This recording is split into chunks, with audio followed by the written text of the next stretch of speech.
অনেক বৃষ্টি হচ্ছিল জোরে জোরে। আমি যখন রাস্তায় হাঁটছিলাম তখন আমি অন্ধকার রাতে একাই ছিলাম। হাঁটতে হাঁটতে যখন কবরস্থানের কাছে চলে আসলাম তখন হঠাৎ মনে হলো পেছনে যেন কেউ ছুটে দৌড়ে কবরস্থানের গেট দিয়ে কবরস্থানের মধ্যে ঢুকে পড়লো। তারপর আমি ভাবলাম আমি তো একাই যাচ্ছিলাম, তাহলে আমার পিছনে কে ছিল? কারো তো পায়ের শব্দ পেলাম না।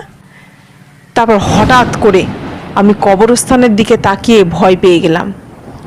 কবরস্থানের মধ্যে কবরের পাশে কালো চাদরে ঢাকা ছায়ার মতো একটা মূর্তি বসে আছে। সে ভয়ঙ্করভাবে গর্জন করছে আর কান্না করছে। তারপর আমি সেটা দেখে ভয়ে প্রাণপণে ছুটতে শুরু করলাম, কিন্তু ছোটার চেষ্টা করেও কিছুতেই ছুটতে পারছিলাম না। চারিদিকে অশরীরী আত্মার ছুটে বেড়ানোর শব্দ। হঠাৎ দূরে আমি একটা টর্চ লাইটের আলো দেখতে পেলাম।